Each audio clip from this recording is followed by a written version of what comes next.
12 days of Beardsmas 2023, day number 6. We're over to 2 hands now, I believe, if I did my math correct.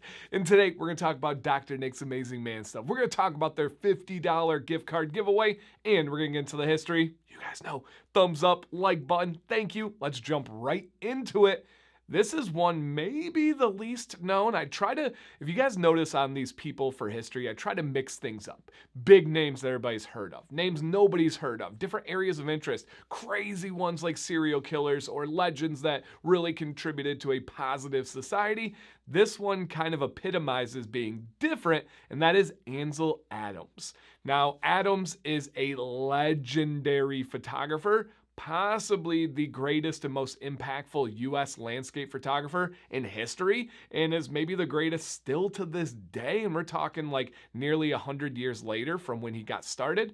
Absolutely amazing. I'm gonna get into all this, and I have some buddies. Shout out to my buddy Greg, who is a legend of a photographer himself. I believe he may have voted for this one and gave me the inspiration, and I learned a ton as always, and I love history. I love learning about people. So let's start back at the beginning, and then we'll kind of get into the details of this photographer, an environmentalist, and just all-around genius. Adams first gets his dose of respect and love for nature when he's only 4 years old. He grew up in California between San Francisco and the Golden Gate Bridge, like literally near the dunes of the bridge, which is pretty cool. Well, he experienced his first real major earthquake in California to the point where it threw him down. It threw him down to the ground, into the garden wall, and he actually smashed his face, in particular his nose, against this wall, breaking it and leaving it crooked. It never healed properly, and he kind of had this distinctive crooked nose look for the rest of his life. And that really was the first time where he's like, whoa, right? Mother Nature is serious. It's beautiful. It's intriguing, but it is serious. I need to respect it. Then from there, Adams just never really did well in school. He didn't have a ton of interest. He didn't have friends. He was shy. He had that crooked nose that kids would kind of make fun of. He didn't share the same kind of interests and hobbies that they did. And this, if anything, just drove him to nature more. He was like, I don't have to be around these jerks and these weirdos. I can just go out and enjoy nature. That pushed him, and his school kind of suffered. He was brilliant, but he just didn't enjoy it, so he didn't put any work into it, to the point where his dad and his aunt actually took him out of school, and they taught him at home themselves, giving him a diploma, which at this time, the homeschool route that they went with the diploma was the equivalent of an 8th grade education. So he was not somebody that was quote unquote educated, but he was a genius. He was brilliant, and he loved doing things himself. He loved teaching himself, whether it was nature or in particular his first real love, and that was music. He taught himself how to play piano. Not just play piano, but he taught himself how to read music and play it from actual music. To the point where he was so good that he started to become classically trained, even though they didn't have a lot of money. He was able to earn scholarships and people wanting to train him, to the degree that this was going to become his career. He was classically trained. He was very skilled. He was very passionate, and he really could have made a living off of playing piano. And then he shifted into his photography. This was absolutely dynamic, and he fell in love with our national parks. Really, the most would be Yosemite. He went out to Yosemite with a camera. From there, boom. He was absolutely hooked on taking photography of landscapes. Now, he was not only just brilliant on music and on nature, he was brilliant on the photography aspect himself on both sides, and I will explain. On the pre-production side, he would study the landscape, he would study the angles, but he'd go into hours and hours of studying the weather. What was the rain going to be like? What about the dew in the morning? What about fog? What about the way the sun is hitting? He would absolutely pinpoint every aspect of this photo, and then in the middle process, he didn't mind work. He would hike to go get these photos. His most famous photo is of a granite rock face. There's a couple of amazing ones that are out there, but he hiked and did over 5,000 feet of elevation change. He went for a very long hike through the snow, through dangerous icy conditions. This dude was not afraid to go work. take the photo, and then a lot of people would say his real brilliance would have happened in the development, right? This isn't digital photos like we have today. This is actually getting the negative, actually going into the room and exposing the photo. And what you see, right, if you go to the same spot where Adams took this photo, you would not see what was on that photo, right? It would look different. It was almost like what we'd call today like a Photoshop or a filter, because he was able to manipulate the contrast. He was able to manipulate the darkness, the lightness, to really bring out what he wanted to show. Now, clearly, I am not an expert of photography. I work with cameras, I do video, I've taken pictures, but I don't know this stuff technically, right? So if I'm not getting every little bit of the technical side of photography correct, I tried my best on this one, you guys, but absolutely happy to admit this is not something that I know thoroughly. I just found this guy really interesting, and I know what all the other photographers have said about him. And as the years have gone on, his respect and his level of appreciation and his legend has only grown more and more and more. So he was an absolute beast before the photo, with the photo, and after the photo of achieving exactly what he wanted to show. Whether that was droplets on a pine tree, whether that was the mist in the air, whether that was the sun hitting a granite rock face, he knew exactly what he wanted to do with these photos. And speaking of his photos, this guy died. He, of course, tragically, you never want to see anybody go, but he lived a pretty full, happy life. Died at the age of 84, if I remember correctly, and he died of heart disease. Surrounded by his wife, his children, and his grandkids. They knew it was coming. It was a peaceful death. But before this, right, into his death, he lets us know that he had 42,000 photos that have never been developed and never been released. 42,000. And beyond that, he said he has thrown away hundreds and hundreds of ones that he had developed himself. He wasn't happy with something and he pitched them, even though he was like, people are like, no, it's beautiful, I will buy it, I want that. He said unless it was perfect and unless it was given the image that he had in mind, he got rid of it. Wow, 42,000 photos from this man. Now, some other things are pretty amazing. He was awarded the Medal of Freedom from President Jimmy Carter. That's pretty dang cool. He is, again, an absolute Hall of Fame legend photographer that you can find all over the world. And now when I say this, you can actually find it beyond our world. One of his photos went to space.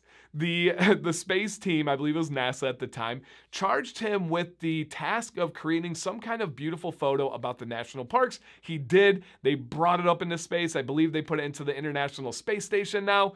Really cool to think about how far this boy who broke his nose in California was able to take all of this. The dude just did it. And above all, if you were to ask his son, who I watched some interviews with, his biggest lasting legacy would be that he was an environmentalist. He wanted to protect our beautiful planet. He wanted to preserve these parks, and that's what he was interested in. He actually got criticized a lot during his time for not taking photos of humans or with humans. Very, very rarely did you ever see any trace of humans in his photo at a time where the photography business was dominated by people, taking pictures of people, and specifically taking pictures of the political sphere, right? There was a legendary photographer who was kind of a rival, but also a frenemy of Adams. He had a famous quote at the time that had something along the lines of, "The world is falling apart and Adams is taking pictures of rocks." People were criticizing, saying, hey, you have this platform, all the world is going on with wars and the stock market and this and that going on. He said, no, I like taking pictures of landscape and that's what I'm gonna do. I have no absolute want or need to go get involved with politics. That's just not my thing. I respect the absolute heck out of that. He knew like, oh man, if I'm gonna go, I can go make some money. And he wasn't wealthy, you guys. Later on in life, he came about money. But early on, he did not have money. He did not come from money. So with that dangle of like the political money looking at him, he still said no and did what he wanted with a passion. Now he would do these trips every year. He'd do Yosemite once a year. That granite picture that made him famous, he took every year until I think the last 2 or 3 years of his life. Just a fascinating guy. And I liked going in and learning about how he would manipulate the photos, how he would develop them, how he wanted to show you dark spots and light spots and shadows and bring out something as like your eyes to focus on. That's a whole world I've not really been able to dip my toes into because I know when I do something, I go all in. And the photography world just seems like a vast one. But now that I'm getting into hiking, now that I'm getting into national parks and all this stuff, it intrigues me. It scares me, but it intrigues me. So absolute legend. If you guys like photography or know anything about photography, please leave a comment down below. If you knew who Ansel Adams was before this video, my goodness gracious, please leave a comment because I think most people probably never heard of him. So, switching over to something hopefully you guys have heard of, and that is Dr. Nick's Amazing Man Stuff. Code DANC is my affiliate code to save you guys 15% at any times. And now, coming back through the second round of these companies, we're talking all about their oil. Specifically their oil there. All these companies have so many great products. This oil is a medium light viscosity. Again, we have 4 companies, 4 different viscosities. Medium light on the thick or thin scale. Now, this isn't, again, like water that's just going to run through, but it's also not sticky and tacky. It's that medium light. If I were to give it a scale of 1 to 10 on viscosity, I would give this one a 3.5 to 4, right? It's not in the middle. It's not a medium, but it's also not a 1 or 2 on the light. It's right in that medium light. It's amazing. Like, their name is Dr. Nick's Amazing Man Stuff. It just is. Like, it just is. And I know you guys will read the comments. I know many of you will share this. I know many of you think I just say things to build up hype or do this. It's just amazing. The way my beard looks and styles, 10 out of 10. The way my beard feels, right, with the nourishment and how it lasts. Does it feel brittle? Does it feel dry? None of those bad things. 10 out of 10. It's wonderful. And I do believe that it's the blend that makes this up. And I'm not going to read the blend for every company, but this one I think is important because of how it stands out. There are no fillers. There's nothing cheap. There's nothing like that's like, oh, I see that's listen. Sunflower, jojoba, sweet almond, argan, barrage, and marula. Those last 2 are superstars. And what this oil does so well is it balances hair oils and skin oils, penetrating deep, quick absorbing oils to sealing and coating oils. That balance, then it's able to go in and do its job, is just special, man. It's just so special. Then we can talk about they're all natural with the essential oils. There's nothing artificial in this bottle at all. Nothing other than things that were pressed from nature and then put in here.